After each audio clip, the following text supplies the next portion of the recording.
आनंद देने वाली है, इस मानव के जीवन का कल्याण करने वाली है।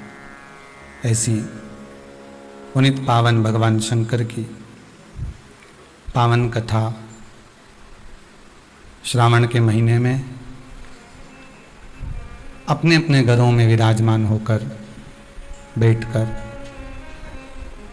ऑनलाइन भगवान देव अधिदेव महादेव की इस पावन चरित्र को श्रवण करने का सौभाग्य प्राप्त हुआ है। शिव कृपा मिली, भगवान शंकर की करुणा प्राप्त हुई, कृपा हुई, तब जाकर अपने अपने घरों में बैठकर भगवान भूत अधिपति भूतेश्वर भगवान करुणा सागर कुबेरेश्वर महादेव की इस पावन धरा से ऑनलाइन शिव महापुराण की कथा को अपन सब श्रवण कर रहे हैं। बहुत बहुत साधुवाद देता हूँ राठी परिवार बड़ौदा, सोनी परिवार अहमदाबाद, सोमानी परिवार सूरत, तोशनीवाल परिवार मुंबई, बियाणी परिवार सूरत, जिन्होंने पांचों यजमानों ने मिलकर इस पावन शिव कथा को, पंचामृत शंकर की कथा को घर घर तक पहुंचा दिया।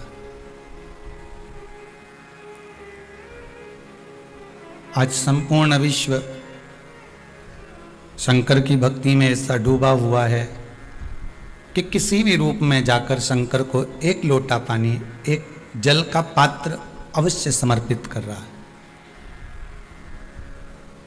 और सबसे ज़्यादा खुशी की बात तो यह है कि जिन शंकर के मंदिरों में ताले लगे मिलते थे, आज वो संपूर्ण विश्व के भले छोटा मंदिर हो चाहे बड़ा मंदिर हो, सबके दरवाजे खुल गए और लोग वहाँ अधिक से अधिक मात्रा में जाकर दर्शन कर रहे हैं। लोगों को समझ में आया कि शिव क्या है।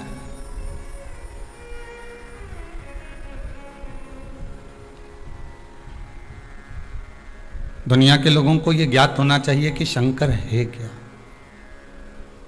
हम शंकर को, हम शिव को, मेरे परमात्मा, मेरे ओघड़दानी, मेरे विश्वनाथ, मेरे भोलेनाथ, मेरे शिव को हम जानते तो हैं इतना कि ये शंकर हैं, इनका अभिषेक करना है, पूजन करना है, अर्चना करना है, शमी पत्र चढ़ाना है, बेलपत्र चढ़ाना है, हल्दी चढ़ाना है, धतूरा चढ़ाना है, काली तिल चढ़ाना है, काली मिर्च चढ़ाना है। हमने ये सब ज्ञात किया।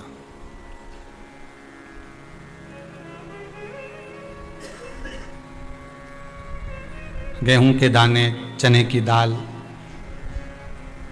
मूंग के दाने, गन्ने का रस, फल का रस, नारियल का पानी शिव को समर्पित होता है। सबको मालूम था कि सब कुछ भगवान को चढ़ता है, पर यह ज्ञात नहीं हो पाता था कि इसके चढ़ाने से ये फल हमको अधिक मिलेगा।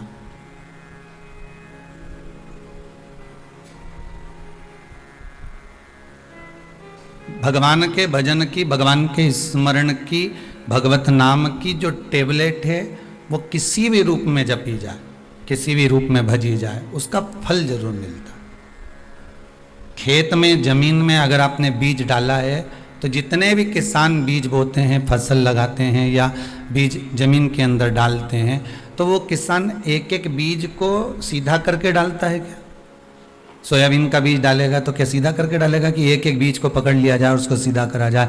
गेहूं के दाने को सीधा रखा जाए तो अच्छा उगेगा, मूंग को सीधा रखा जाए तो एक एक पूरे खेत में इतने बीज जब डाले जाते हैं तो वहाँ देखा नहीं जाता कि बीज उल्टा डला, सीधा डला, अर्थात कैसा उसको जमीन के अंदर डाला गया है उसको नहीं देखा गया। और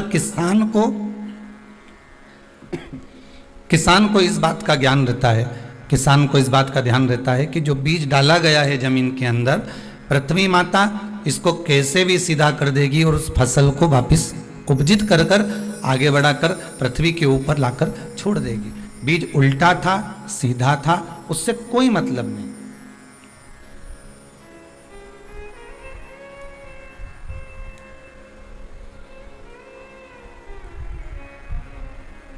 अच्छा, बीज अगर उल्टा डल गया तो जमीन के अंदर जाना चाहिए ना। जो पौधा लगेगा, जो फल लगेगा, वो जमीन के अंदर जाए, पर जाएगा क्या? निकल कर कहाँ आना? ऊपर ही आना।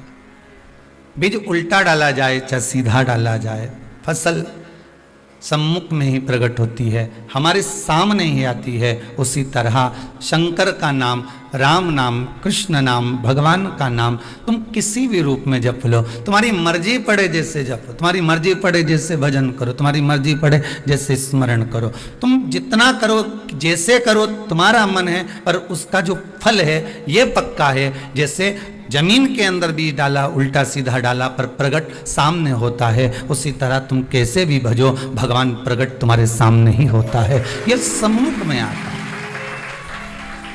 अब कैसे डाल रहे हैं बीज को, उसकी महत्वता है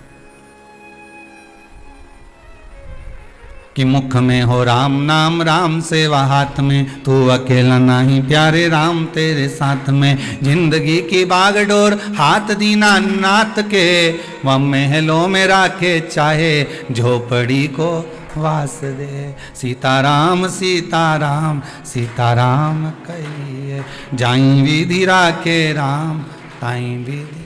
इसमें एक भजन में एक लाइन अच्छी है कि किया अभिमान तो फिर, क्योंकि दुनिया की लोगों की आदत है इधर झांके, उधर झांके, बाहर झांके, अंदर झांके, घर में भी काम करती करती 2 बार तो बाहर झांक के आ ही जाए। काम घर में कर रही है, मल्टी में रह रही है, पर जाके खाना बनाती बनाती भी झांक कर जाएगी थोड़ी देर में। अब भी आई और रोटी बस तवे से उतारी और बाहर जाकर झांक की, खिड़की से भी भोजन बनाती बनाती झांकती रहेगी। कोई काम करे तो 50 बार झांके, टीवी भी देख रही है तो 50 बार अखबार पढ़ती पढ़ती झांक ले, अखबार पढ़ती, मोबाइल चलाती चलाती भी झांक रही है।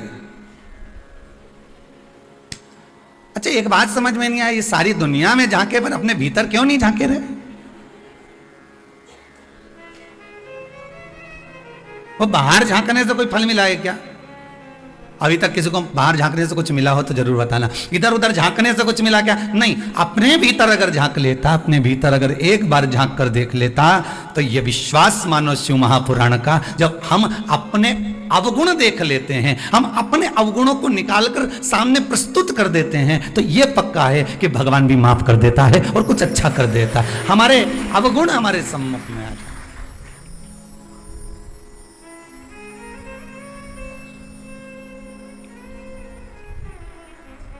माना के मैं पतित बहुत हूं, भगवान के सामने जाकर आप बोलेंगे ना कि मैं पतित हूं, मैं तो बहुत पापी हूं, कि माना के मैं पतित बहुत हूं, पर पतित पावन तेरो नाम, ओ शंभु भोले बाबा।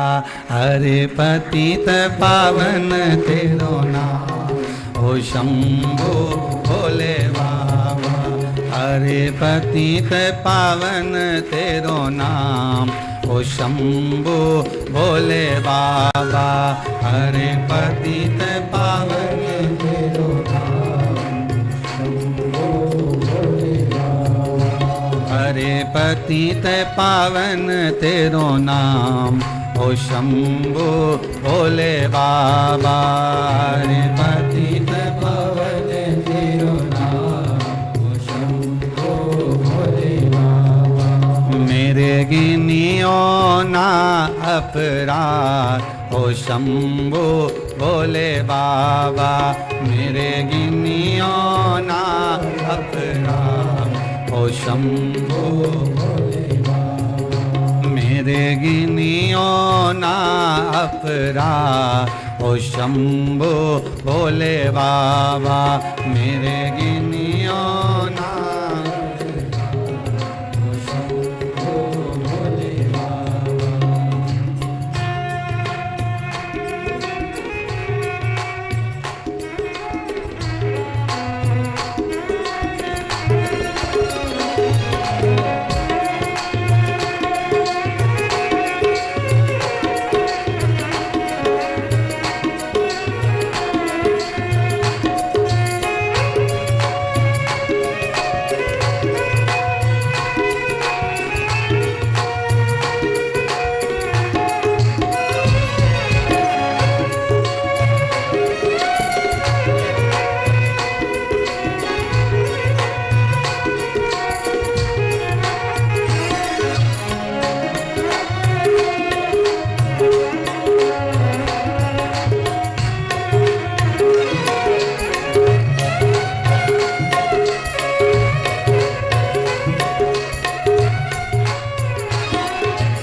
माना के मैं पतित बहुत हूँ, माना के मैं पतित बहुत हूँ, माना के मैं पतित बहुत हूँ, माना के मैं पतित बहुत हूँ। हरे पतित पावन तेरो नाम, ओ शंभो भोले बाबा। रे पतित पावन तेरो नाम, ओ शंभो भोले बाबा। हाँ जी, पतित पावन तेरो नाम, ओ शंभो भोले बाबा। रे पतित पावन तेरो नाम, ओ शंभो भोले बाबा। मेरे गिनियो ना अपराध, ओ शंभो भोले बाबा। मेरे गिनियो ना अपराध, ओ शंभो भोले बाबा। मेरे गिनियो ना अपराध, ओ शंभो भोले बाबा। मेरे गिनियो ना अपराध, ओ शंभो भोले बाबा। अपने भीतर भी कभी झांकने का प्रयास करिए कि कुछ कपट, कुछ छल, कुछ प्रपंच, कुछ बेईमानी हमारे भीतर जो है, हम उसको तो झांकें।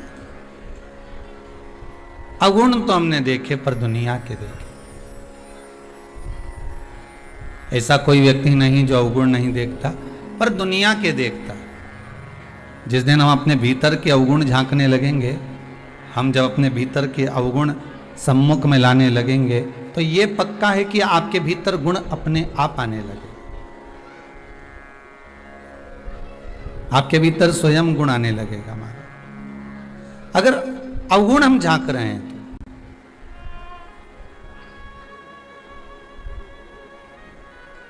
महाराज, किसी ने बड़ा सुंदर कहा है, अगर नाथ देखोगे अवगुण हमारे, तो फिर हम कैसे लगेंगे भव से किनारे। संपूर्ण मनुष्य का जो शरीर है, मानव की जो देह है, वह अवगुणों से तो भरी है। आज एकादशी है। 5 कर्म इंद्री, 5 ज्ञान इंद्री और 1 मन, ये 11 इंद्रियों को वश में करने का महीने भर में 2 बार एकादशी आती है, शुक्ल की, कृष्ण की। और दोनों एकादशी का एक ही बात कहती है कि आप अपनी इंद्रियों को वश में करिए। 5 कर्मेंद्री को, 5 ज्ञानेंद्री को और 1 मन को। और बहुत सुंदर बात की, अगर इन 10 इंद्रियों को वश में नहीं कर सकते, 5 कर्मेंद्री को भी वश में नहीं कर सकते, 5 ज्ञानेंद्री को भी वश में नहीं कर सकते, तो 1 इंद्री बता दी, वो है मन। इस मन को थोड़ा सा साध लीजिए, भगवान के चरणों में ले जाकर छोड़ दीजिए, भगवान उस इंद्री को साधेगा, तो बाकी की जो इंद्रियां हैं वो अपने आप संवर जाएगी, अपने आप। एक इंद्री अपने मन की।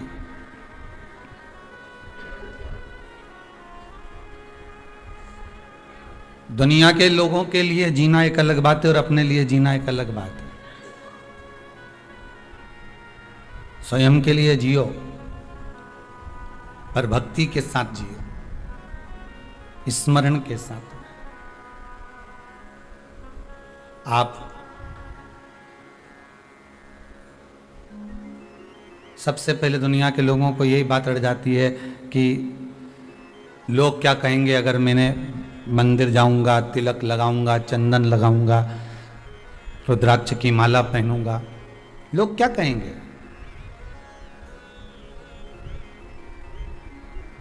देखो, दुनिया के लोगों का तो आदत पड़ी हुई है। पहले दिन दुनिया के लोग हंसेंगे, दूसरे दिन ताना देंगे, तीसरे दिन गाली देंगे, चौथे दिन अपशब्द बोलेंगे, 5वें दिन जो भी बोला सब भूल जाएंगे। इनके चक्कर में रहोगे तो जिंदगी नरक में चली जाएगी। अपने को फिर निवेदन है, किसी के चक्कर में नहीं पड़ना, अपने को पड़ना महादेव के चक्कर में। देव अधिदेव महादेव के, बस उसके चक्कर में अगर पड़े रहे तो कोई कह भी ना तुमसे कि तुम बताओ इतना चंदन लगा के कहां जा रहे हो, तुम तो पूरे बाबा जोगी बने जा रहे हो, क्या बात है, क्या मिश्रा जी की कथा में बहुत बहुत डूब गए हो, तो दुनिया के लोग तो खूब ताना देगा रे।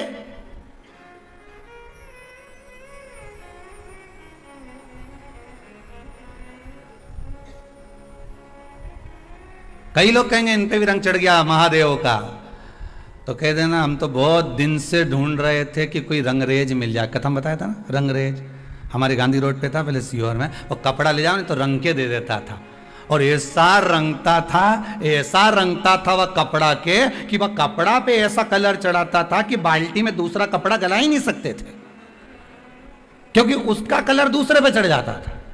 बस अगर तुमसे कहनी कि बताओ कहां का रंग चढ़ गया, तो कहते ना वो देवाधिदेव महादेव का चढ़ा है। ऐसा कपड़ा रंगा, ऐसा रंगा, वो एक की रंग में ऐसा रंगाया कि पूरा विश्व उसी रंग में देवाधिदेव महादेव के रंग गया। बस शंकर के रंग में एक बार जो रंग गया उसने 50 को रंगा दिया। बस यही क्रम है हमारा, 50।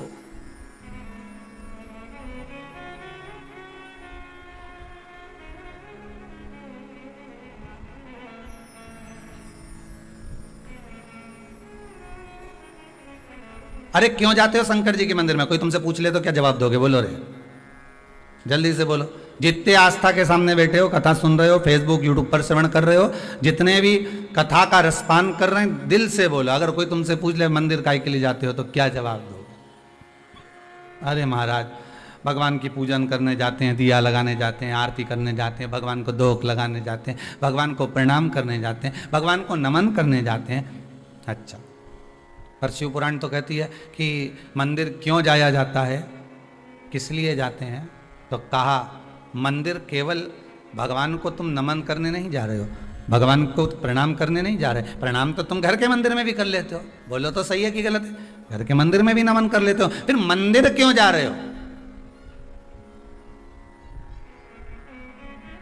जब घर के अंदर शंकर जी बैठे हैं, घर के अंदर ठाकुर जी बैठे हैं, घर के अंदर राधा रानी बैठी है, घर के अंदर कृष्ण जी बैठे हैं, घर के अंदर भगवान अगर बैठा हुआ है, तो तुम मंदिर काय को जा रहे हो। कोई कहने वाला तो तुमसे भी कह देगा जब घर में महादेव बैठा है तो कुबेरेश्वर धाम काय को जा रहे हो। कोई कहने वाला कहेगा फिर उज्जैनी काय को, महाकाल काय को, विश्वनाथ काय को, वृंदावन काय को, मथुरा काय को, अयोध्या काय को। दुनिया के लोग कहने वाले तो तुमसे कोई भी प्रश्न कर देगा कि जब घर में भगवान बैठा हुआ है तो यहां जाने की जरूरत क्या है, क्या जरूरत है।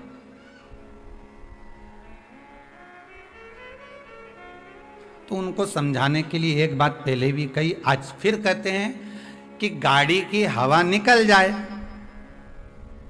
तो तुम किसी से पूछो कि भैया हमारी गाड़ी की हवा निकल गई है।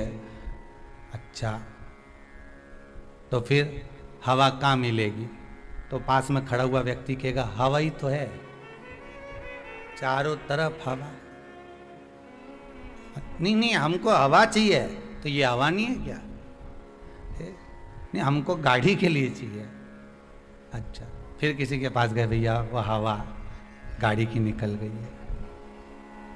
उसने कहा गाड़ी की निकली, लोगों की निकल जाती है, अच्छे अच्छे की हवा निकल जाए, और हवा निकल गई तो आदमी किसी काम का नहीं बचा। अब यहाँ तो तुम गाड़ी की बात कर, अब कोई तुमको इतना ज्ञान दे कि बताओ हवा यहाँ, हवा वहाँ, हवा ऐसी, हवा वैसी। अब यहाँ तुम्हारा मन मानेगा, तुम्हें तो गाड़ी के लिए चाहिए। फिर तुमने कहा अरे भैया गाड़ी में हवा चाहिए पहिया में भरने के लिए। फिर उसने कहा वो सामने मशीन लगी है, वहां चले जाओ। मशीन वाले के यहाँ गए, उससे कहा हवा डाल दीजिए, उसने पाइप पकड़ा, हवा डाली, हवा भरा गई, गाड़ी चल दी। बस चली कि नहीं चली, उसी तरह भगवान तो घर में भी है, भगवान तो तुम में भी है, परमात्मा तो कण कण में समाया है, कंकर कंकर में शंकर समाया है।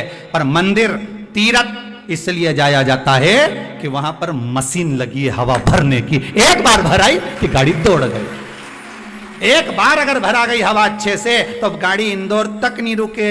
इंदौर तो इंदौर, वापिस सीहोर आ जाओ, नहीं फिर इंदौर चले जाओ, 2-3 बार काम कर जा। एक बार की हवा, बस एक बार अगर तुम अयोध्या चले गए, एक बार मथुरा चले गए, एक बार काशी चले गए, एक बार उज्जैनी चले गए, एक बार भगवान का दर्शन करने पहुंच गए, एक बार तुम परमात्मा की चौखट पर पहुंच गए, एक बार तुम भगवान के मंदिर पहुंच गए, एक बार तुम शंकर की चौखट पर पहुंच गए, एक बार यदि तुम भगवान की भक्ति में डूब गए, फिर तो भगवान जानता है कि कौन सी हवा भरता है कि गुब्बारा उड़ते ही जाए, उड़ते ही जाए, उड़ते ही जाए।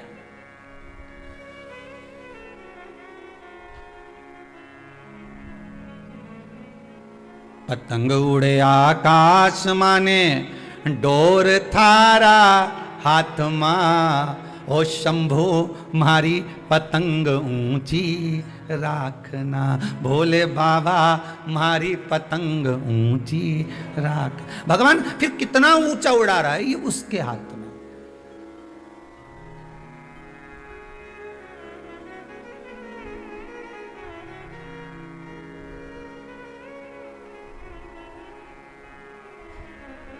आज इंदौर से कोई एक बालक आया हुआ था, गया शायद दिख नहीं रहा, तो वो कह रहा था, हमने पूछा कैसे आना हुआ, बस आना था इधर से, भोपाल जा रहा था तो यहाँ आया। अच्छा, नहीं किसी ने तो भेजा होगा, ऐसे तो तू आ ही नहीं सके, ये तो पक्का। हाँ, हमारी माता जी कह रही थी अगर तू भोपाल जा रहा है तो सीहोर पड़ेगा, उसके पहले 9 किलोमीटर पहले कुबेरेश्वर धाम पड़ेगा, भले अभी शंकर जी नहीं बैठे पर चलेगा। तो हमने कहा तुम्हारी माता जी ने भेजा? हाँ। किस काम के लिए जा रहे थे? डॉक्टर को दिखाने जा रहे हैं भोपाल। अच्छा, उनसे समय लिया हुआ, तो फिर यहाँ काहे को आ गए? बस हमने कहा एक बार यहाँ से मिलते हुए चले जाए। तो फिर डॉक्टर का समय कितने बजे का है? तो क्यों, उन्होंने समय दिया था 11:30 बजे का। हमने कहा 11 तो यहीं बज रही, आधा घंटा में कहीं भोपाल पहुंचेगा रे दादा, तो पक्का बेरू है। और यहाँ आधा घंटा में कोई भोपाल पहुंचे तो, और भोपाल भी जाए तो डॉक्टर के दरवाजे तक तो पहुंचेगा, कैसे चले जाएगा? अरे गुरुजी क्या बताएं, माता जी ने तो कहा था, और हम सोचे थे कि आती समय जाएंगे कुबेरेश्वर धाम। फिर बात ये हो गई कि डॉक्टर साहब के यहाँ से फ़ोन आया कि डॉक्टर साहब के यहाँ कोई मेहमान आए, और मेहमान आए तो वो 1.5 घंटे 2 घंटे बाद मिलेंगे। तो हमने सोचा पहले कुबेरेश्वर धाम ही हो जाए। हमने कहा अब तेरी माता जी ने नहीं भेजा, अब तुझी माता जी ने नहीं भेजा है, अब भेजा किसने? मैग्नेट है, चुंबक खींच लेती है।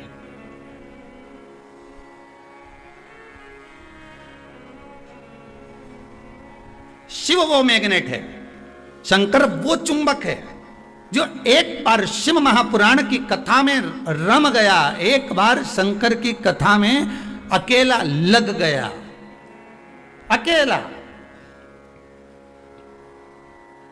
उसने एक बार चुंबक से लगवा दिया, फिर ना जाने कितने लोग उससे लग गए, उससे चिपक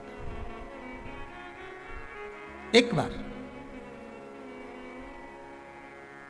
दुनिया क्या कहे हमें उससे मतलब नहीं होना चाहिए, बस इतना याद रखो कि मेरा देव अधिदेव महादेव कैसे रहे। दुनिया के लोग कहेंगे चंदन लगा लिया, दुनिया के लोग कहेंगे बताओ त्रिपुंड लगा लिया, दुनिया के लोग कहेंगे कहाँ अंधविश्वास में पड़े हो, कोई कथा भागवत सत्संग स्मरण से कुछ होता है क्या? क्यों नहीं होता?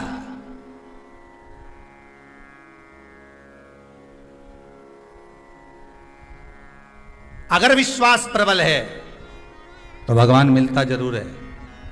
ध्रुव जी महाराज ने ऐसा घोर तप करा, ऐसा तप किया, सबने उनको डोला दिया। अरे ध्रुव 4 वर्ष का बालक है, कहाँ तप कर रहा है, कोई नहीं आने वाला, भगवान तो किसी हालत में नहीं आए। तप कर करके तप करते रहे, इंद्रलोक हिल गया। इंद्रलोक जैसे हिला, इंद्र देवता ने सारे देवताओं को परीक्षा लेने भेजा, सब हार गए, ध्रुव जी महाराज बैठे रहे। विश्वास लेकर बैठे। और विश्वास क्या करा था ध्रुव जी महाराज ने? केवल एक विश्वास करा था अपनी माता के वचन पर। माँ ने क्या कहा था? किसके लिए रो रहा है? पिता की गोद में बैठने के लिए। मां, मुझे छोटी मां ने गोदी से नीचे उतार दिया, और मां कहती है पिता की गोद में बैठने के लिए रो रहा है। ध्रुव, धिक्कार है तेरे जीवन को जो पिता की गोद में बैठने के लिए रो रहा है। अगर रोना है तो परमात्मा की गोद में बैठने के लिए रो, जिसकी गोद से कभी कोई नीचे नहीं उतरता। पिता की गोद में थोड़ी देर बैठोगे नीचे उतरना पड़ेगा, माता की गोद में थोड़ी देर बैठोगे नीचे उतरना पड़ेगा। बैठे बैठे माँ भी अपनी गोद में कितनी देर बच्चे को रखेगी? एक दिन नीचे उतार देगी। पिता भी एक दिन गोदी से उतार देगा। अगर बैठना है तो परमात्मा की गोद में बैठ। तो ध्रुव जी महाराज ने पूछ लिया था, माँ वो परमात्मा कहाँ मिलेगा? तो कहा ये पूछ के कहाँ नहीं मिलेगा, सर्वस्व हर जगह, कंकर में, डाली में, पशु में, पक्षी में, जलचर में, थलचर में, वायुचर में, सब जगह परमात्मा है। तो मैं कहाँ जाऊं भगवान को ढूंढने? तो माता ने कह दिया तेरी मर्जी पड़े, जा जा, तो जंगल में चले जाऊं, तेरी मर्जी हो, जा। अब आप में से कितनी माताएं इस आस्था चैनल पर जो कथा सुन रहे हैं, इसमें से कितनी माताएं जो 4 वर्ष के बच्चे को वन भेज देगी? आप में से कितने लोग होंगे जो 4 साल के बच्चे को अपने घर से निकाल दोगे? और ध्रुव जी की माता ने कहा और ध्रुव जी महाराज चल दिए। वन में जाकर जो पहुंचे तो उन्होंने सोचा गुरु मंत्र ले लूं। अब मंत्र किससे लूं? तो देव ऋषि नारद मिल गए। ये नारद जी एक ऐसे हैं जो मंत्र देने में कहीं ना कहीं भूल नहीं करते, दे देते। ध्रुव जी महाराज ने तुरंत कहा नारद जी बोले कहाँ घूम रहा है? बड़े बड़े पशु पक्षी तुझे खा जाएंगे। कितना डर दिखाया, कितना भय दिखाया, कितना डराया गया। माना क्या? क्योंकि विश्वास प्रबल था कि मेरी माता ने कहा है भगवान की गोद में बैठना है तो बैठकर मानूंगा। अगर आपका लक्ष्य पक्का है कि मुझे नौकरी करना है, मुझे सर्विस करना है, मुझे व्यापार करना है, मुझे व्यवसाय करना है। दुनिया के लोग तो कहेंगे ये वाला बिजनेस डालोगे तो घाटा लग गया, हम तो इतने दिन से व्यापार कर रहे हैं, घाटा ही घाटा लग रहा है। कभी तुमने विचार करा कि घाटा क्यों लग रहा है? किसके कारण लग रहा है? घाटा लगने का कारण क्या है?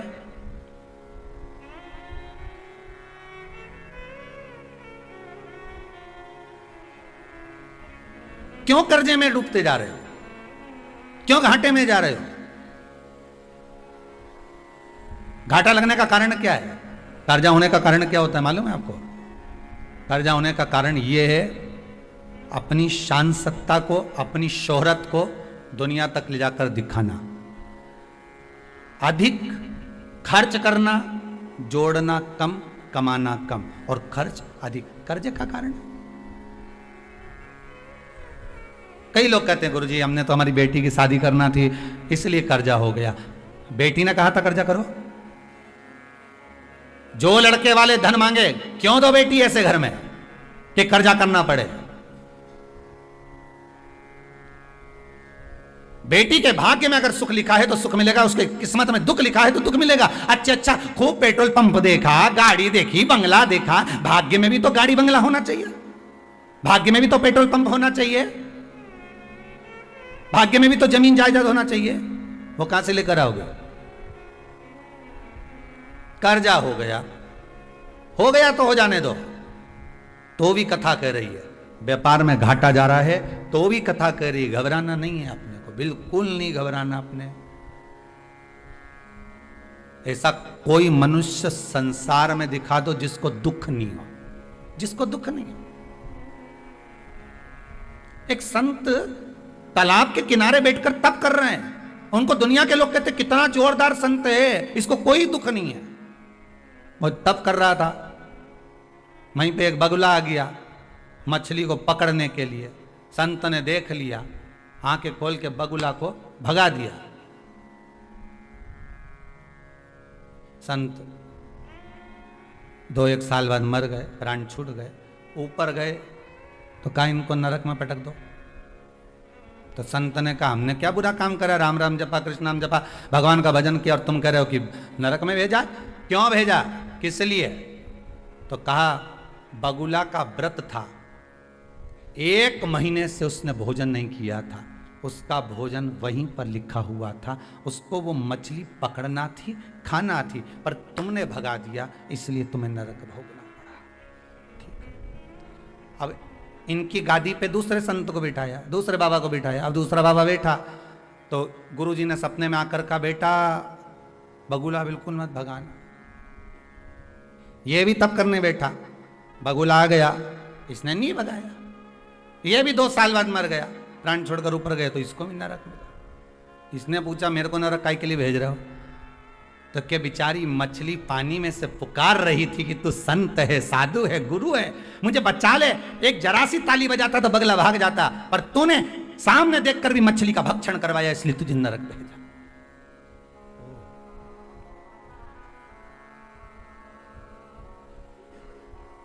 इसकी गादी पे तीसरे संत को बिठाया। ये भी तब करने गया। एक रात्रि पहले इनके गुरुजी ने भी कह दिया चक्कर में मत पड़ना, बगुला के चक्कर में हम दोनों नरक में बैठा, चिंता मत करना, ना भगाना ना खाने देना।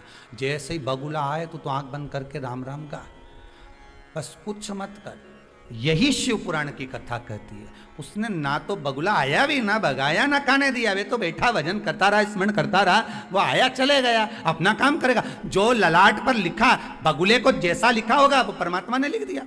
पर तुम्हारे भाग्य में तो लिखा है ना कि तू विश्वास कर कर भगवान का भजन तो कर, स्मरण तो कर। एक बार उससे नयन तो मिला, एक बार मेरे शंकर के सामने जाकर बोल तो सही कि हे महाकाल, आज मैं दुखी हूं, तू परमात्मा से एक निवेदन तो कर। बस तुम लोग तो बगुला भगाने में लगे हो। कर्जा हो गया, कर्जा हो गया, अब कर्जा हो गया, फिर व्यापार नहीं चल रहा, व्यापार नहीं चल रहा। अब सारी दुनिया में डोंडी पीटी आओगे तो कोई व्यापार चलेगा क्या? बोलो तो सही। कितना भी जोरदार जोरदार फिर वो कल वाली कथा आ गई, कितनी भी कील ठोक लो, चाहे वो धागा मागा ठोक लो, कुछ होएगा? ये माथा शंकर के आगे ठोक लो। कल कहा था बहुत, फिर देखो चूके कि नहीं चूके। ये तो ठोके नहीं।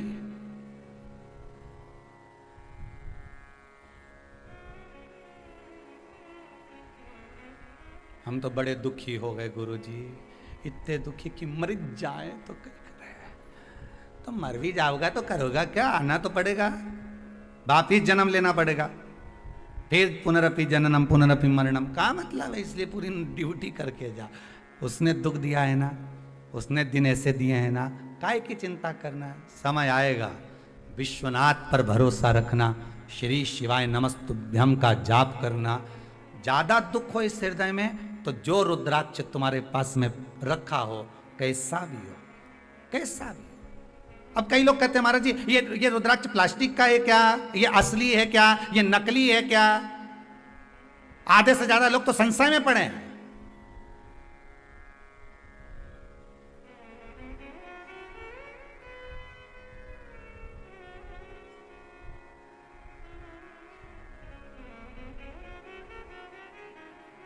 आधे से ज्यादा लोग संशय में पड़े हुए कि ये असली है क्या, ये नकली है क्या? अरे नकली भी है ना, विश्वास तो असली है। अरे बोलो तो सही, विश्वास तो असली है। जहर का प्याला राणा जी ने ला कर दिया। मीरा भाई कहती है वारे प्रभु, आज सवेरे सवेरे खीर मिल गई, गजब करा रहे मेरे सावरिया। अब राणा जी तो मुस्कुरा के बोल रहे इतना हलाहल विष दिया है मीरा को, और मीरा कह रही आज भगवान के भोग लगाने के लिए खीर आ गई है।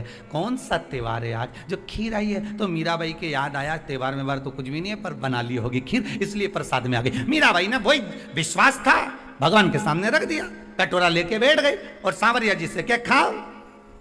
तो रुक्मणी जी पूछ रही प्रभु आज तो आपने मीरा जी के यहाँ जाने में बहुत देरी कर दी। भगवान बोले जाने में देरी नहीं करूं तो क्या करूं? ये तो पूतना की बहन बने जा रही।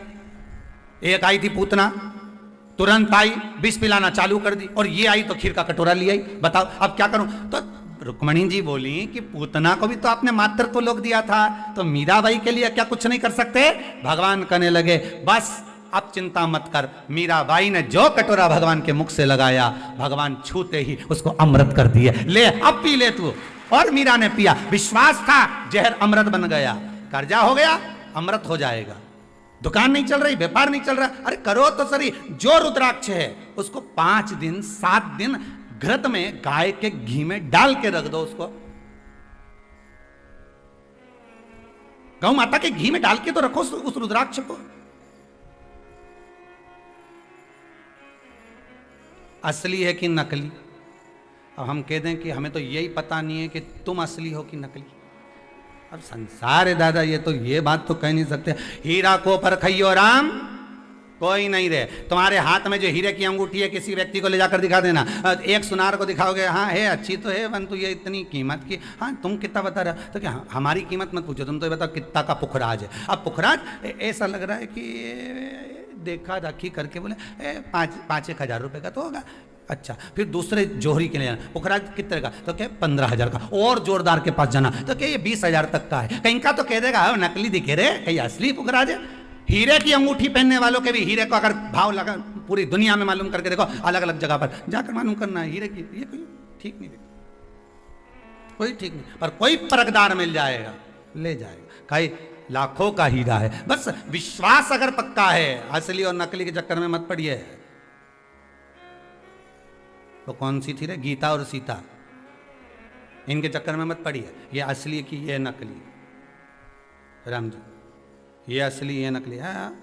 यहाँ तो आदमी समझ में नहीं आए कि असली है कि नकली है। रुद्राक्ष देख रहे हैं, एक मुखी चाहिए। अब जो लेने आया उसका भी मुंडा देख लो, तू कितने मुखी है। पहले ये भी तो देखा जाए, पहनने वाले को भी तो देखो ये कितना मुखी है। अपनी बात पे टिके ही नहीं, थोड़ी देर में कह दे ऐसा, थोड़ी देर में कह दे वैसा, थोड़ी देर में कह दे ऐसा, थोड़ी देर में कह दे वैसा। दिन रात झूठ कपट छल बेईमानी का दिन रात करे और कह के एक मुखी रुद्राक्ष दे दो। भगवान सोचे एक वृक्ष में एक मुखी रुद्राक्ष केवल साल में एक बार आता है, तो भगवान भी कहता है एक मुखी मिलना कठिन है। संसार सागर में एक मुखी बोलने वाला भी मिलना कठिन है। बस कहेगा तो मीठा बोलने वाला मिल जाएगा। अरे सब तुम्हारी तारीफ करने वाले मिलेंगे, सारी दुनिया के लोग खूब तारीफ करेंगे। कमला भाई ऐसी जोरदार, कहीं के ना भेरू सिंह इतना बढ़िया, वो तो कहीं का एक मुखी हो ही नहीं तो मुंडा पे के चले जा। ऐसा भेरू सिंह घना देखिया, एक मुखी हो तो कह रहे रुद्राक्ष एक मुखी ढूंढ रहे हो, तो तुम भी तो सोचो कि रुद्राक्ष का असर कब होगा। अब क्या कहे, हमने तो एक मुखी रुद्राक्ष लिया गुरुजी, कितना का मिले ही नहीं। फिर 40,000 खर्च करे। हम गए थे नेपाल, पशुपतिनाथ का दर्शन करने, काठमांडू से लेके आया। हमने कहा दिखा दे जरा, उन्हें जो रुद्राक्ष दिखाया, हमने कहा जोरदार है। तो क्या ये हम पहनता तो 3 साल हो गए पर असर नहीं आई रहा। तो हमने कहा रुद्राक्ष तो एक मुखी है, पर तू ना जाने कितने मुखी। रुद्राक्ष असर जब करे, जब एक मुखी रुद्राक्ष पहने तो एक मुखी आदमी होना चाहिए, असर भी तो करना चाहिए। अब हमसे पूछे कि गुरुजी आप बताओ एक मुखी कैसे होते हैं। हमने कहा बाद में कभी कथा होगी तब सुनाएंगे, अभी तो तू जा, राधे राधे गा, भगवत भजन करो। दुनिया कितने भी दोष देखे, दुनिया कितने भी ताने दे, दुनिया कितने भी अपशब्द खाए, तुम भजन चित्त में लगे रहो ना। तुम्हारा विश्वास क्यों डोले साहब?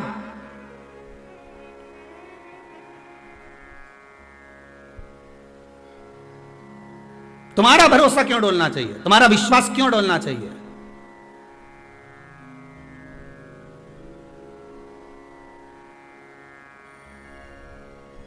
जब तुम विचार करके बैठी हो कि मेरा विश्वास नहीं डोलेगा, तो फिर क्या को डोले?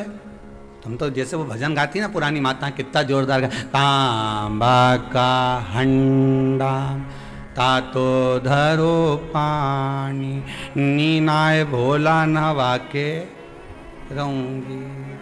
बोले को अपना, अरे बोलो तो जम के बना के रहूंगी।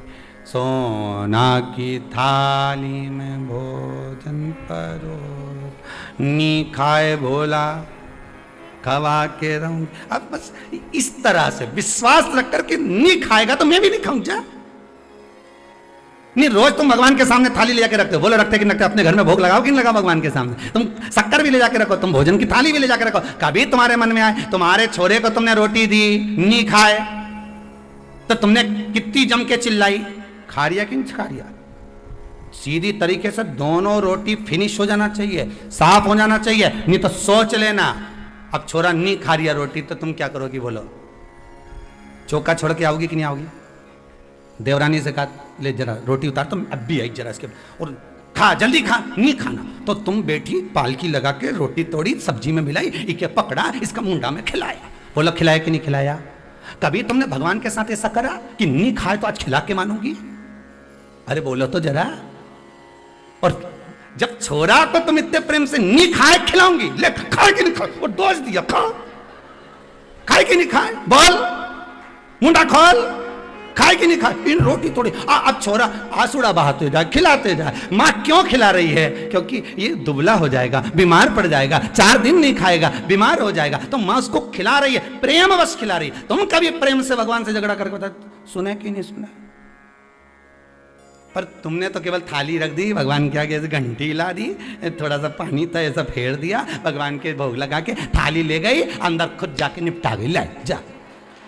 और आस क्या कर रही है कि भगवान तो हमारी सुन ही नहीं रहा। भगवान के जैसा प्रेम से छोरा को खिलाए ऐसी तो कभी हमें नहीं खिलाई। भगवान भी सोचा ऐसी प्रेम से एक दिन तो कह देती, क्यों रे शंभू, ए शंकर, ओघड़ी, रोज रोज पार्वती माता से टिक्कड़ बनाकर खाते हो, आकड़िया की रोटी बनाई, काकड़िया की साग, रोज रोज चूरमा खाते हो, कभी मेरे हाथ का भी तो खाकर देखो। आज तुम नहीं खाओगे ना, जब तक मैं भी नहीं खाऊंगी। विश्वास करना, चीटा बनकर आए, चींटी बनकर आए, झिंगूर बनकर आए, चूहा बनकर आए, वो किसी भी रूप में आएगा, तुम्हारा भोजन कर कर जाएगा जरूर, यह पक्का। विश्वास होगा तो परमात्मा। अब क्या कि हमारे तो बस कुछ ऐसा हो जाए कि भगवान हमारा ये सारा दुख समाप्त हो जाए। भगवान तो बोले मैं तो दुख समाप्त करने के लिए आया। सही है कि गलत है? भगवान क्या करे? भगवान तो दुख ही समाप्त करे, पर तुम्हारा विश्वास भी तो जागृत करो। कभी तो क्यों, जैसे छोरा के क्यों कि खाए कि नहीं खाए, कभी तो क्यों ओके कितने प्रेम से खिलाए। रसोई घर छोड़ के आ गई, 10 काम छोड़ा, पटका, तब जाके उसको खिलाया। और नहीं खाए तो भी नहीं खाए तो उसके मिस मिस के खूब मुंडा में भर भर के खिलाया। भगवान भी ऐसी आस लगा के बैठे कि हूं तो तेरा ही, एक दिन तो दिल से खिला। तेरे यहाँ शादी होती है, सारे मेहमानों के लिए हाथ जोड़ जोड़ कर पूरी रात के 8 बजे से लेके 11-12 बजे तक, जब तक मेहमान आए हाथ जोड़ के खड़ा रहे, लो साफ खाओ, लो साफ खाओ, आओ साफ खाओ, आओ साफ खाओ। कभी मेरे सामने आकर बस एक बार थाली रख के यूं ही कह देता कि प्रभु बहुत दिन हो गए रे, आ और मेरे यहाँ पा, तो मैं दौड़ कर आ जाता। दुर्योधन के मेवा त्यागे, साग विदुर घर खाई, सबसे ऊंची प्रेम सगाई। वो 56 भोग छोड़कर दुर्योधन के घर का वहां पहुंच गया, तो तुम्हारे यहां नहीं आएगा?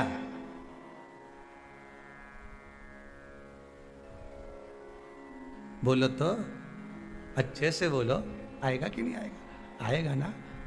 और कब आएगा? जब तुम दिल से बुलाओ।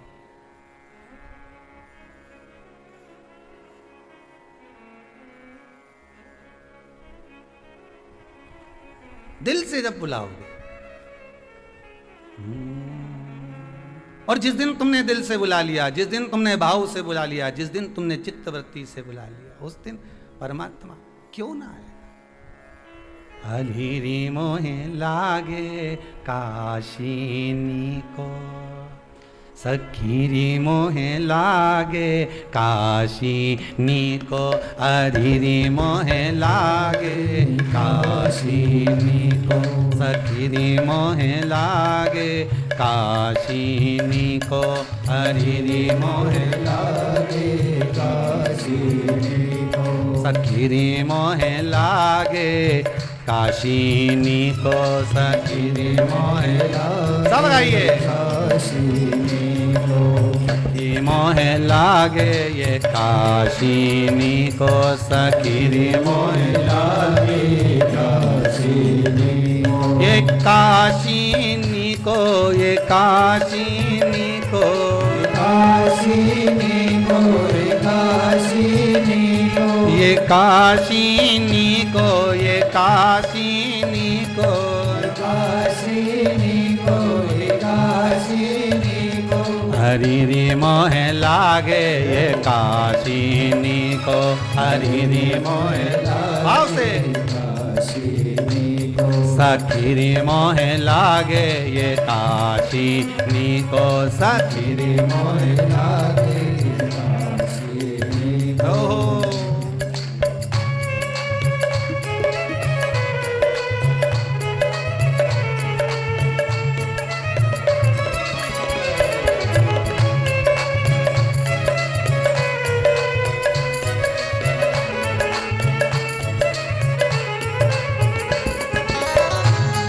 कितने लोग आस्था पे कथा सुन भाव से।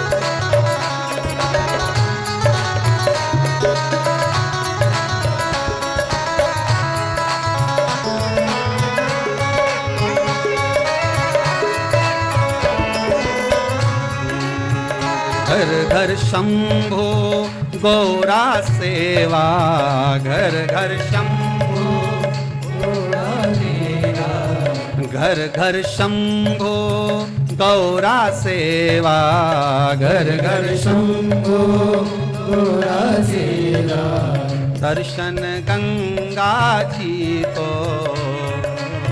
दर्शन गंगा जी को, हरिरी मोहे लागे ये काशिनी को, हरिरी मोहे लागे ये काशिनी को, सखी सखी रे मोहे लागे ये काशीनी को, सखी रे मोहे लागे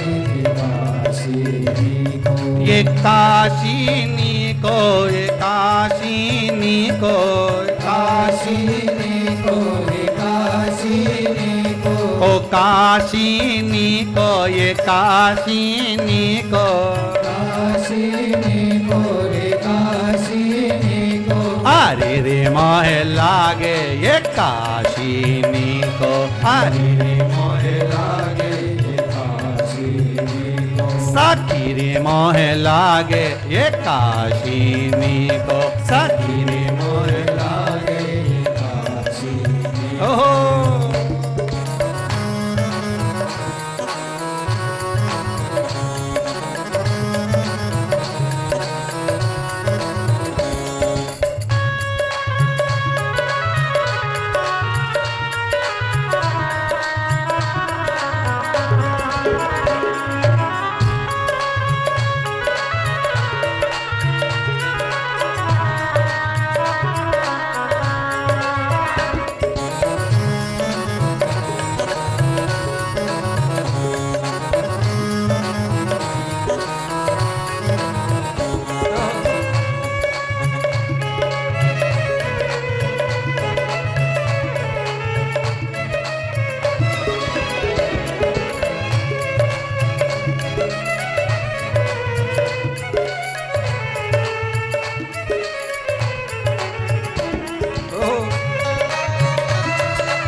निर्मल नीर बहत गंगा को, निर्मल नीर बहत गंगा को, निर्मल नीर बहत गंगा को, निर्मल नीर बहत गंगा को, दर्शन भैरव जी को, दर्शन भैरव जी को, ओ दर्शन भैरव जी को, दर्शन भैरव जी को, हरे रे मोहे लागे यो काशीनी को, हरे रे मोहे लागे सखी रे मोहे लागे ये काशीनी को, सखी रे मोहे लागे ये काशीनी को, सखी रे मोहे लागे ये काशीनी को, सखी रे मोहे लागे ये काशीनी को, ये काशीनी को, ये काशीनी को, काशीनी को, रे काशीनी को, ये काशीनी को, ये काशीनी को, काशीनी को, रे काशीनी को, हरे रे मोहे लागे ये काशीनी को, हरे रे मोहे लागे काशीनी को, सखी रे मोहे लागे ये काशीनी को, सखी रे मोहे लागे काशीनी को, भोलेनाथ नाथ नाथ भोलेनाथ नाथ नाथ भोलेनाथ नाथ नाथ भोलेनाथ नाथ नाथ भोलेनाथ भोलेनाथ नाथ नाथ भोलेनाथ नाथ सखी रे मोहे लागे ये काशीनी को, सखी रे मोहे लागे ये काशीनी को, हरि रे मोहे लागे ये काशीनी को, सखी रे मोहे लागे ये काशीनी को, सखी रे मोहे लागे ये काशीनी को, हरि रे मोहे लागे ये काशीनी को, हरि रे मोहे लागे ये काशीनी को। शंकर से कहो तो दिल से, स्नेह से, मन से अगर आपने प्रार्थना करी है, विश्वास रख कर कुछ बोले हो तो शिव सामने होगा। आप दिल से पुकारोगे तो क्यों ना भगवान आएगा भाई। क्यों ना बुलाए वो। विश्वास रखो, मानो तो मैं गंगा मां हूं, ना मानो तो बहता पानी। कैसा भी रुद्राक्ष हो ना, कैसा भी रुद्राक्ष हो, और आपका अगर व्यापार में दिक्कत आ रही है, मान लो कर्जा हो गया है, तकलीफ है, व्यापार नहीं चल रहा, दुख तकलीफें ज़्यादा चल रही है, तो रुद्राक्ष घृत में डालो। गाय का घी होना चाहिए, नहीं तो तुम गौ माता की जगह भैंस माता का लिया, तुम्हारा कई है। आजकल नकली का जमाना है, नकली इतना हो गया कि असली पहचान में ही नहीं आए कि नकली है कि असली। ये गांव में एक पढ़ा लिखा लड़का, उसकी नौकरी नहीं लग रही थी, तो गांव में सर्कस वाले आ गए, तो ये वहाँ चले गया जाकर कहा भैया हमको यहाँ कोई काम दे दो, नौकरी दे दो। उसने कहा सर्विस तो मिल जाएगी, नौकरी मिल जाएगी, पर बात इतनी सी है कि तुमको बंदर के कपड़े पहनना पड़ेंगे और शेर के मुंह में हाथ देना पड़ेगा सर्कस में। कितना मिलेगा? 10,000 रुपये महीना मिलेगा। उसने कहा 10,000 में अगर शेर के मुंह में हाथ देना, ठीक है, नौकरी तो मिल रही है ना अपने कोई सी भी पिंजरे के अंदर, ठीक है। उसने 10,000 में नौकरी कर ली। इसको पिंजरे में बंदर के कपड़े पहना के छोड़ दिया। थोड़ी देर बाद सर्कस का जैसी पर्दा खुला और शेर की आवाज आई और शेर को पिंजरे में छोड़ा। ये घबरा गया। शेर इसकी साइड बढ़े, इसकी ओर आगे बढ़े, ये और पीछे हटता जाए। शेर और बढ़े, ये और पीछे हटता जाए। शेर और बढ़े, ये और पीछे हटता जाए। थोड़ी देर बाद जम के शेर लपेट कर उसके पास कूदा। कूदते से ही बोला घबरा मती, 10,000 में तू बंदर बना है, मैं 15,000 में शेर। क्यों घबरा? अब बताओ ना, शेर असली है न बंदर असली है? असली ढूंढने जा रहे हो, असली मिले? यहां तो असली मिले तो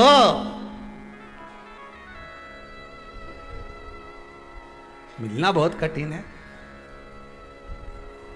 असली घी नहीं मिल रही है लोगों को, तो असली गुरु ढूंढने चले। हम तो असली गुरु जी ढूंढने निकले हो। रामकृष्ण परमहंस जी से पूछा था स्वामी विवेकानंद जी ने, असली गुरु कितने? तो उन्होंने राई ली, सरसों, बालू रेत पे डाल दी गंगा जी के घाट पर के, सब बीन के ला, जितनी मैंने फेंकी। अब उस गुरुदेव के कहने पे बीन के लाए तो इतनी सी सरसों हाथ में गई। बस इतनी सरसों में से इतनी जो मिली है ना, बस असली इतने ही मिलेंगे, बाकी के तो सब डुप्लीकेट।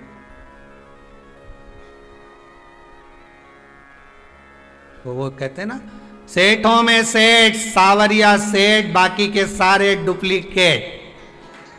अपने आप को भले सेठ के, सेठ जी आया, सेठ जी आया, सेठ जी आया, तो काय का सेठ? सेठ तो सावरिया।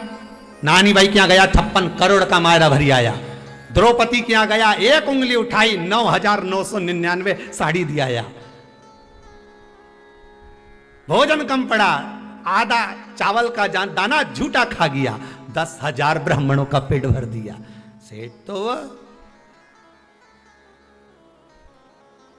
जबरदस्ती लोगों को चने के झाल पे चढ़ाते हो, सेठ जी आ गए, सेठ जी आ गए, हमारे गांव का सेठ जी, हमारे नगर का सेठ जी। तो ये जितना बोले नहीं, समझ लेना तुमसे 500 का नोट लेने वाला है या तुमसे कोई काम करवाने वाला है। सेठ जी बोले, इनसे तो कुछ काम कराने। तो ले, सेठ तो एक, वो परमात्मा को सेठ कहो, भगवान को सेठ कहो। हम तो केवल उसके चरणों की धूल है, उस परमात्मा के चरणों की हम केवल धूल हैं। और भगवान से प्रार्थना करना कि आपके चरणों की धूल बनाकर रखना, क्योंकि भगवान के चरणों की धूल कोई सस्ती नहीं होती, कीमती होती है। कीमत वाला भगवान ही बना सकता है, आप कोई दूसरा नहीं। उसके चरणों की धूल है। भगवान से कहो, हम बस तुम्हारे चरणों में लगा कर रखो, कुछ नहीं चाहिए। उस घृत को जो आपने रुद्राक्ष के अंदर रखा है, उस घृत से प्रयास करिएगा कि वो घृत कुछ मात्रा में थोड़ा सा भगवान शंकर को समर्पित होता रहे। क्या मिलता है शिव जी को घृत चढ़ाने से, घी चढ़ाने से? गाय का घी शंकर को चढ़ाने से। ये नकली घी नहीं रहे हो, फिर समझ जाना, डुप्लीकेट मत चढ़ाना। भले इतना सा चढ़ाओ पर असली चढ़ाओ। शिव महापुराण की कथा बड़ी विचित्र कथा, बहुत प्रेम से कहती है, 10 साड़ियों का दान कई लोगों की आदत होती है भागवत जी पे साड़ी चढ़ाओ, रुक्मणी ब्याह में साड़ी चढ़ाओ, भागवत जी पे साड़ी चढ़ाओ। हम मना नहीं करेंगे कि साड़ी मत चढ़ाओ, आप भागवत जी पे खूब साड़ी चढ़ाओ, पर निवेदन है 10 साड़ी चढ़ाने से अच्छा है एक चढ़ाओ, पर अच्छी चढ़ाओ। जो भागवत महारानी पर जब आप चढ़ाओ तो जो व्यास वक्ता हो, जो कथा वाचने वाला हो, वो एक साड़ी भी अगर घर लेकर जाए तो उसके घर की माता, उसकी धर्म पत्नी, उसकी बहन, उसका कुटुंब जब उसको पहने तो तुम्हें उसका सुख प्राप्त हो। ये नहीं कि वो सोन पपड़ी के डब्बे जैसी यहाँ की वहां, वहां की वहां, वहां की वहां चलती है। और ऐसी साड़ी चढ़ा दो ने, यहाँ चढ़ी और उन्हें उसके दे दी, उन्हें उसको दे दी, उन्हें उसको दे दी, सब दूर चढ़ती चढ़ती वापिस उसी के पास पहुंच गई जिन्हें चढ़ाई थी। तो वो तो बाद में उसने नीचे लिख दिया था, जब दी थी ना तो उस पर नाम लिख दिया था, बी भेरू लिखा, और उसने उस पर नाम लिख दिया। और उससे पहचान में आ गई कि ये तो मैंने ही दी थी और मेरे ही पास आ गई, तो मैंने तो पंडित जी के दी थी, पंडित जी ने की के दी। अब वो गई पंडित जी के, पंडित तुमने किसको दिया? पंडित जी बोले हमारी पत्नी को दी थी। पत्नी ने किसको दे दी? तो की बहन के दी थी। बहन ने किसको दे दी? उसकी ननन को। ननन ने किसको दे दी? तुम्हारी पड़ोसन को। पड़ोसन का क्या था कि उसका चौक का कार्यक्रम था। फिर उसकी यहाँ से कहाँ गई? तो क्यों वहां गई, वहां से घूमती घूमती घूमती घूमती वहीं आ गई। वही वाली बात नहीं हो गई? किसी ने कहा साहब पानी पीना है, हमको बहुत तेज प्यास लगी है, तो पी लो। कहाँ है पानी? पानी कहाँ है? मटका में। मटका कहाँ है? रसोई घर में। रसोई घर कहाँ है? घर में। घर कहाँ है? सीहोर में। सीहोर कहाँ है? मध्य प्रदेश में। मध्य प्रदेश कहाँ है? भारत में। भारत कहाँ है? सृष्टि। ऐसे हो। पृथ्वी कहाँ है? पानी में। पानी कहाँ है? मटके में। अब घूमा इतना घूमा और घूम के वहीं आ गया मटके में।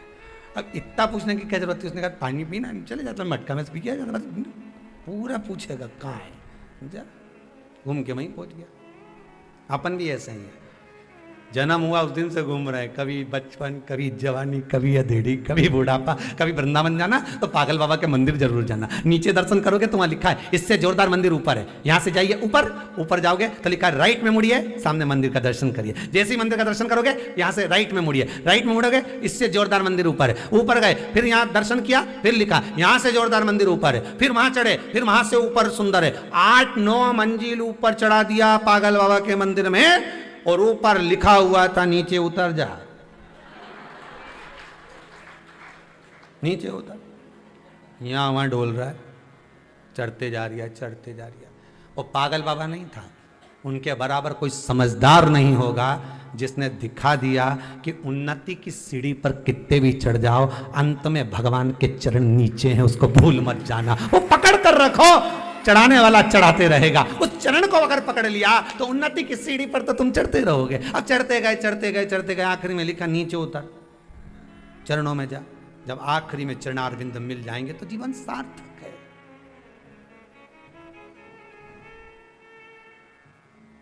जीवन की सार्थकता उस परमात्मा के नाम में ही है।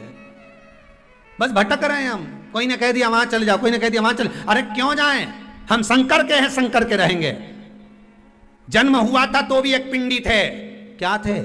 माता के गर्भ में केवल एक पिंडी, शंकर की पिंडी थे, शिव जी की पिंडी थे। और मरने के बाद भी राख होंगे और राख होकर उसी शंकर के हो जाएंगे, अंत में उसी में मिल जाएंगे। यहां पिंडी से चालू हुए, अंत में भी पिंडदान तक पहुंच, कुछ भी नहीं बचेगा, सब समाप्त।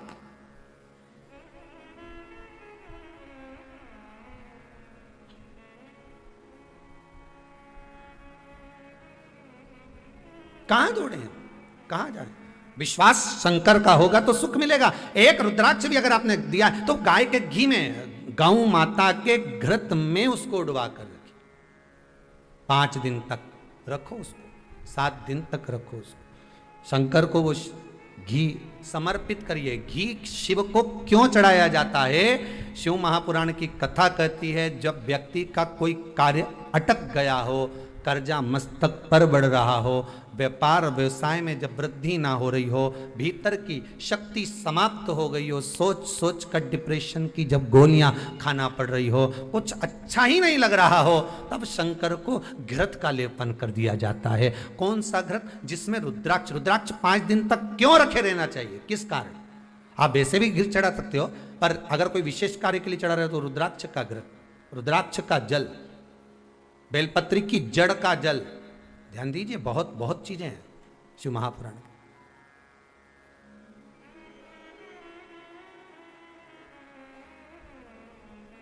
वो घृत समर्पित कर दो, बाबा का स्नान कराओ, पूजन करो। अब घी चढ़ाने जा रहे हो तो दूध भी साथ में ले जाओ, दही भी ले जाओ। कुछ जाएगा क्या? इतना इतना सा रख के ले जाओगे तो थोड़ा मधु भी ले जाओ, थोड़ी शक्कर भी ले जाओ। अकेला घी चढ़ाने से पंचामृत स्नान करा कराइए।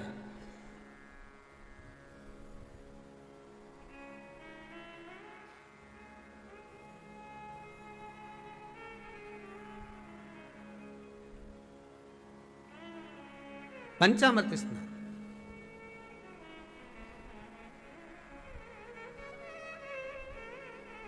एक बात कहने में हम पीछे नहीं हटेंगे। अगर आपको अच्छा लगे तो आप अपनी जिंदगी में उतारिएगा, ना अच्छा लगे तो छोड़ दीजिएगा, ठीक है?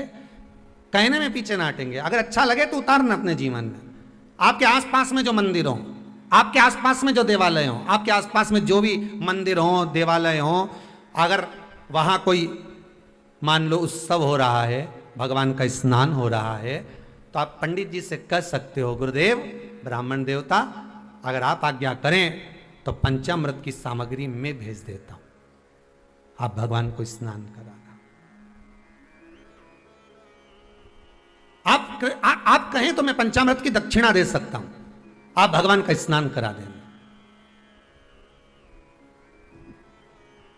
ढेर सामग्री दान करी आपने, माना, सब कुछ किया, पर एक पंचामृत अगर आपकी तरफ से भगवान को समर्पित हो रहा है तो समझ लेना कि उसका फल कितना है ये आपके खाते में। आप कभी विचार कर एक बार कर देखिए।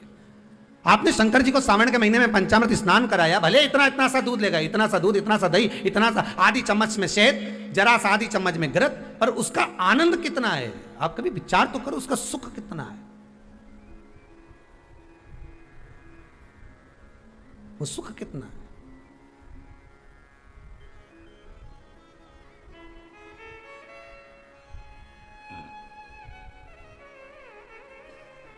हो गया, शिव को समर्पित करो।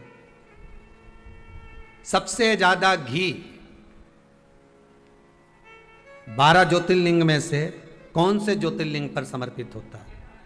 श्री केदारनाथ जी। कहां समर्पित होता है? केदारनाथ जी।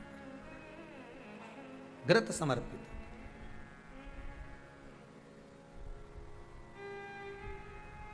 घृत में कितनी प्रबलता रहती होगी, जरा विचार करिएगा।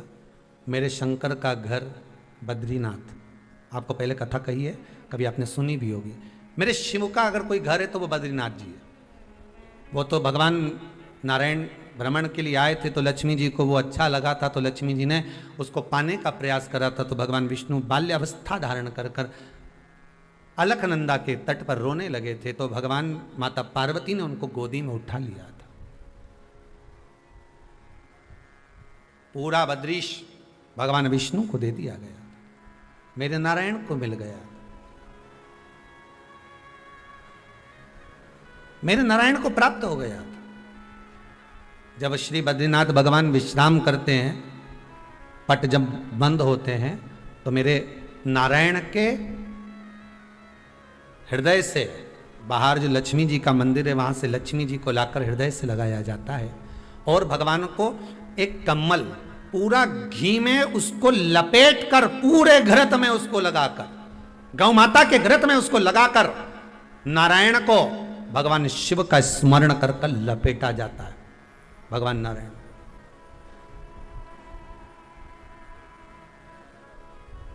बद्रीनाथ बाबा के मंदिर में दिया घी से भर दिया जाता है, ताले लगा दिए जाते हैं, सब नीचे आ जाते हैं। जब अक्षय तृतीया के समय पर पट खोलते हैं, बाबा का कम्मल घृत से जुड़ा हुआ वैसा कि वैसे ही घृत भरा हुआ। घृत में स्थिरता है, घर में घृत के अंदर लक्ष्मी का भाव आ जाता है।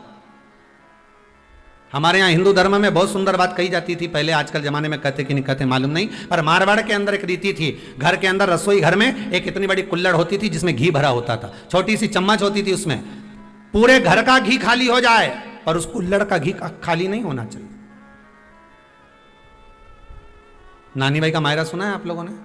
अगर नानी भाई का मायरा सुना होगा तो नानी भाई के मायरे में नरसिंह मेहता जी की जो दादी के प्राण छूटे थे वो केवल इसी बात पे छूटे थे। अगर नानी भाई का मायरा सुना होगा तो आपको मालूम होगा, नानी भाई के मायरे में जब नरसिंह मेहता भोजन करने के लिए बैठे तो नरसिंह मेहता की भाभी दुरत गौरी ने कह दिया दादी के सामने, जब दादी बोली क्यों इसकी रोटी में घी नहीं लगा, तो कहा कुल्हड़ का घी समाप्त हो गया है, रसोई घर में जो बाटकी रखी थी उसका घी समाप्त हो गया।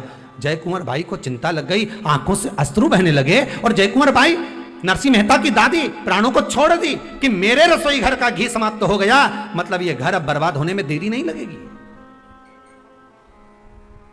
नानी भाई का मायरा कहता है दादी के प्राण छूट गए थे, नैनों से नीर बह रहा था, केवल जरा सा संवाद।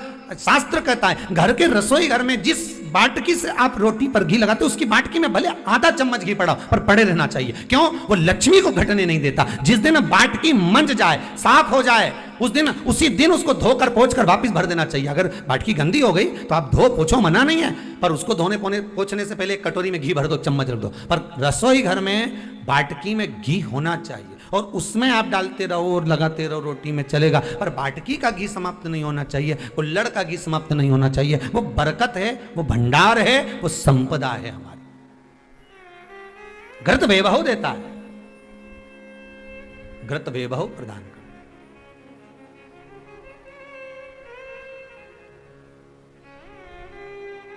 घृत वैभवता देता है। कितना सुंदर कहा है। शंकर भगवान के शिवलिंग पर घृत चढ़ाने के बाद आपने दही चढ़ाया शिव जी को, ठीक है, आपने दूध चढ़ाया, जल चढ़ाया, दही चढ़ाया, शहद चढ़ाया, शक्कर चढ़ाई, मिष्ठान चढ़ाया, जो भी आप शिव जी को चढ़ा रहे हो उसमें से केवल एक पदार्थ, एक वस्तु, घी, शंकर के शिवलिंग पर चढ़ाने के बाद में उसी शिवलिंग का घृत, जहां शिवलिंग रखा हुआ है, शिवलिंग जहां रखा रहता है उस कटी पर उस घृत से हस्त फेर देना चाहिए अपनी मनोकामना कर कर। जो अभिषेक आपने किया है वो अभिषेक का फल भगवान भोलेनाथ कुछ ही दिन में प्रदान कर देते हैं। मात्र उंगली फेर देने पर, घृत पात्र की उंगली, घृत का जो आप अभिषेक कर रहे हो, जल चढ़ा रहे हो, दूध चढ़ा रहे हो, आप पंचामृत सामग्री समर्पित कर रहे हो, आप दुनिया की सारी वस्तु भगवान को दे रहे हो, तो घी चढ़ाते समय जब घी चढ़ जाए, शंकर के शिवलिंग पर घी चढ़ गया, उसकी एक उंगली लेकर शिव मंदिर में जहां शंकर जी पिंडी पर बैठे हैं उस जलाधारी पर जो शिवलिंग रखा हुआ है उसके चारों तरफ उस घृत को लगा देना चाहिए अपनी कामना कर कर। महाराज शिव उसको स्वीकार करता है। क्यों? शंकर और पार्वती के मिलन स्थल, माता पार्वती की गोद में भगवान शंकर का जो शिवलिंग स्वरूप विराजमान है, हस्त कमल के अंतर्गत जो भगवान विराजमान है, उसका फल चोगना मिल जाता। शक्तिपीठ नाम सुना है? अरे बोलो तो, जितने लोग कथा सुन रहे, शक्तिपीठ नाम सुना है? शक्तिपीठ का मतलब क्या होता है? जहां पर माता सती के अंग के टुकड़े होकर गिर पड़े वो शक्तिपीठ के रूप में निर्मित हो गए। तो जितनी भी शक्तिपीठ होती है उन शक्तिपीठ में आप लड्डू चढ़ाएं, पेड़ा चढ़ाएं, वस्त्र चढ़ाएं, आभूषण चढ़ाएं, सोना चढ़ाएं, चांदी चढ़ाएं, मुद्रा चढ़ाएं, आपकी मर्जी पड़े करोड़ों रुपए चढ़ाएं, मना नहीं है। पर शक्तिपीठ का दर्शन करने जब जाएं तो कम से कम थोड़ा साथ में गाय का घृत, असली घी साथ में लेकर अवश्य जाएं। क्यों? शक्तिपीठ पर भी घी समर्पित करने से मनोकामना पूर्ण हो जाती है। आप आएंगे शक्तिपीठ का दर्शन करके और मनोकामना पूर्ण होना है। मात्र शक्तिपीठ आप चढ़ाएं, वस्तु ढेर चढ़ाएं, आप सोना चांदी अंबारियों में धन दौलत सब चढ़ाएं, पर साथ में आप चुनरी चढ़ा रहे हैं, साड़ी चढ़ा रहे हैं, घृत भी दीजिए, घृत भी प्रदान।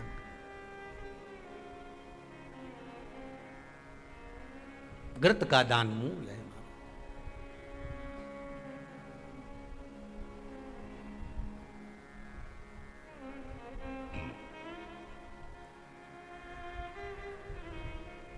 तुमने ही जल थल बनाया,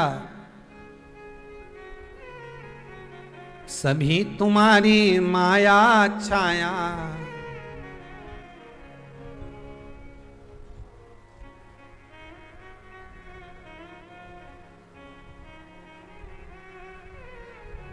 भगवान शिव खड़ी दयालु। तुमको लाखों प्रणाम, तुमको लाखों प्रणाम, तुमको लाखों प्रणाम, तुमको लाखों प्रणाम। शिव शंकर भोले भाले, शिव शंकर भोले भाले, माँ गौरा के घर वाले, माँ गौरा के घर वाले। तुमको लाखों प्रणाम, तुमको लाखों प्रणाम, तुमको लाखों प्रणाम, तुमको लाखों प्रणाम।